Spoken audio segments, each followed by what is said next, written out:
Pour le premier épisode de notre rubrique Parler la langue d'Indi en 5 minutes, nous verrons comment dire bonjour.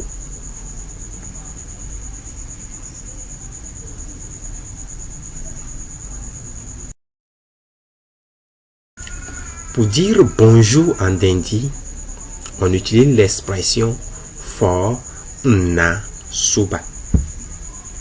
For na suba. Comme vous pouvez le constater, for na suba est une expression.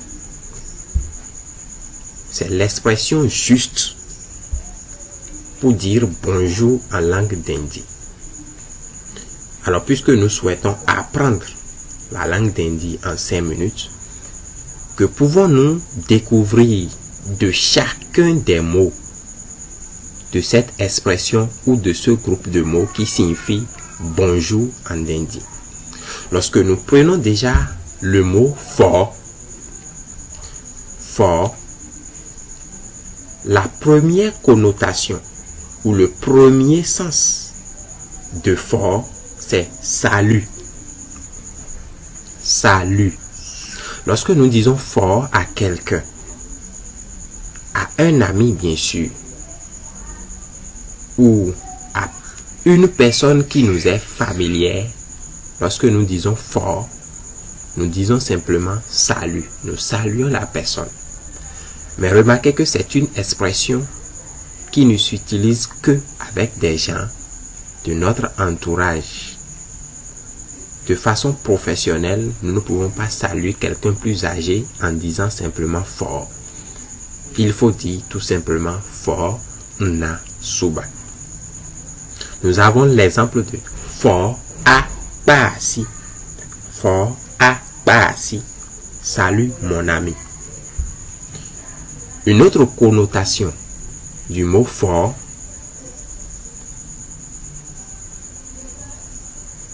est faire preuve de.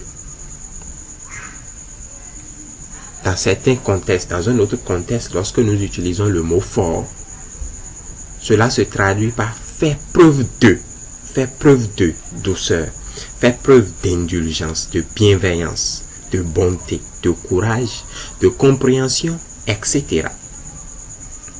Lorsque par exemple dans une foule, nous piétinons involontairement quelqu'un, nous lui disons for. Retenez que for ici ne veut pas dire s'excuser, mais c'est demander l'indulgence, demander la compréhension, demander la douceur de celui qu'on a offensé. Quand nous disons for à quelqu'un qu'on a piétiné, qu'on a offensé involontairement, nous lui disons sois doux avec moi, sois indulgent avec moi, comprends-moi, je ne savais pas. Un exemple c'est ma a for, sois indulgent avec moi, sois compréhensif avec moi.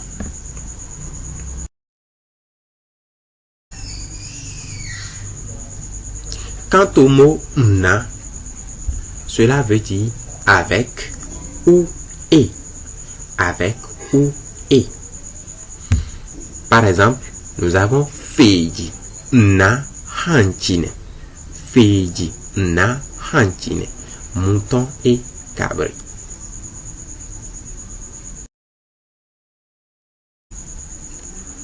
Quant au mot suba, la première connotation de suba, c'est demain. Quand nous entendons suba, nous pensons directement à demain. Comme par exemple, suba sous suba, suba sous suba, demain matin. Mais dans un autre contexte, suba exprime le futur. Dans un autre contexte, suba exprime le futur. Par exemple, dans for na suba ici, le suba exprime le futur. Nous allons prendre l'exemple de asuba ba bori. asuba babori. Mon futur sera meilleur. Alors, pour récapituler, pour dire bonjour en langue d'Indi, on dit simplement for na suba de façon professionnelle. Lorsque vous dites for na, vous utilisez ces deux mots-là ensemble, cela exprime un souhait.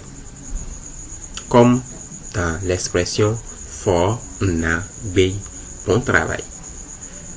Dans l'épisode à venir, nous attarderons toujours sur le mot bonjour et nous verrons ce qu'il faut dire ou ce qu'il ne faut pas dire en voulant saluer quelqu'un.